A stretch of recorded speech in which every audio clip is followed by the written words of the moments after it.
તો આ તરફ ભાવનગરમાં પણ ભગવાન જગન્નાથની ભવ્ય રથયાત્રા યોજાઈ। ભગવાન જગન્નાથજીની 40મી ભવ્ય રથયાત્રાનો પ્રારંભ થયો।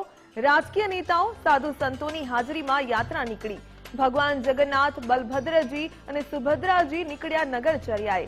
ગુજરાતની બીજા ક્રમની આ મોટી રથયાત્રા ગણવામાં આવે છે। પોલીસના ચુસ્ત બંદોબસ્તની વચ્ચે આ રથયાત્રાનો પ્રારંભ કરવામાં આવ્યો।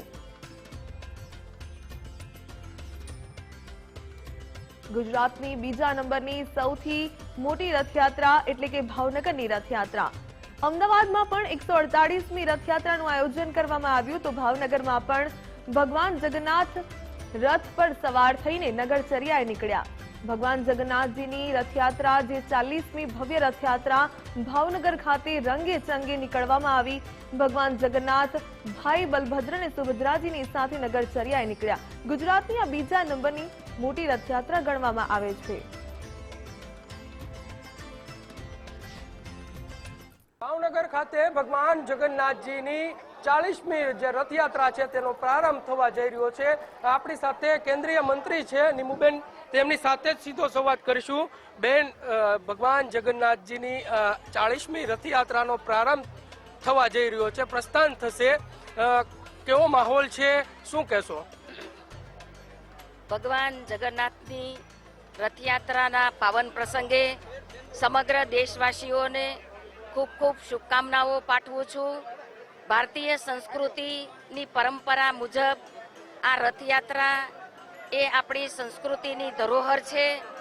આજે ભગવાન શ્રી જગન્નાથ, બાલભદ્રજી અને સુભદ્રાજી નગર યાત્રાએ નીકળવાના છે।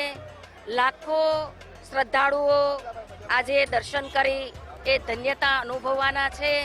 ભાવનગરની અંદર અમદાવાદ પછી બીજા નંબરની આ જગન્નાથ રથયાત્રા નીકળે છે।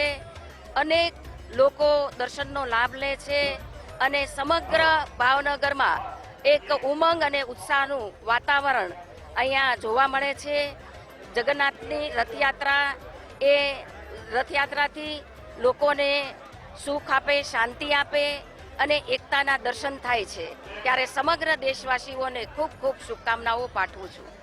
હતા કેન્દ્રીય મંત્રી નીમુબેન બાંભણિયા કે જે પોતે ભગવાન જગન્નાથજીની જે રથયાત્રા છે તેનું પ્રસ્થાન છે તે પ્રસ્થાનમાં ભાગ લીધો છે। ભગવાન જગન્નાથજીની આ રથયાત્રા 40મી રથયાત્રા છે ને રથયાત્રાને લઈને હવે ટૂંક જ સમયમાં પ્રસ્થાન થશે ને ચોક્કસથી ભાવનગરમાં જે લોકો છે તેને સન્મુખ ભગવાન જે છે તે દર્શન આપનાર છે। કેમેરા પર્સન વિજય જાદવની સાથે કુણાલ બારડ, ગુજરાત ફર્સ્ટ, ભાવનગર।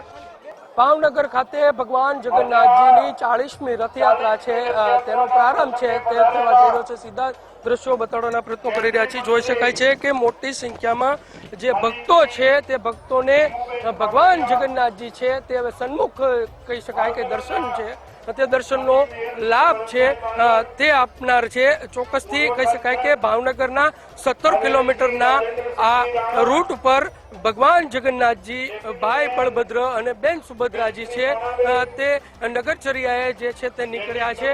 સીધા દ્રશ્યો બતાડવાના પ્રયત્નો કરી રહ્યા છીએ। જોઈ શકાય છે કે ભોઈ સમાજ દ્વારા ભગવાનનો જે રથ છે તે રથને ચોક્કસથી પ્રસ્થાન કરાવવામાં આવશે। ત્યારબાદ કહી શકાય કે સાધુ સંતો સહિતના જે રાજકીય નેતાઓ છે તેના દ્વારા અત્યારે કહી શકાય કે જે ધર્મસભા છે તે ધર્મસભા બાદ ચોક્કસથી ભગવાન જગન્નાથજી ની આ 40મી રથયાત્રા છે તે રથયાત્રાનું પ્રસ્થાન છે તે ચોક્કસથી અહીંયા જોવા મળી રહ્યું છે।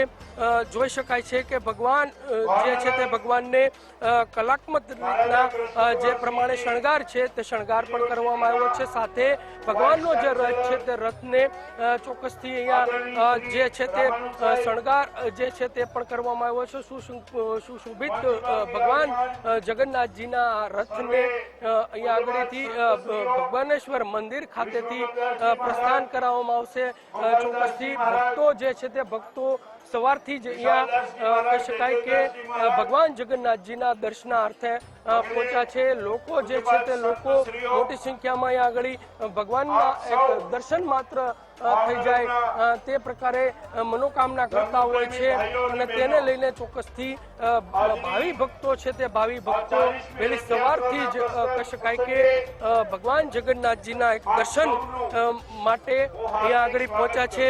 સીધા દ્રશ્યો બતાડવાના પ્રયત્નો કરી રહ્યા છીએ। જોઈ શકાય છે કે જે પ્રમાણે સમગ્ર દેશમાં ત્રીજા ક્રમાંકની ભગવાન જગન્નાથજીની રથયાત્રા છે તે રથયાત્રા નો જે છે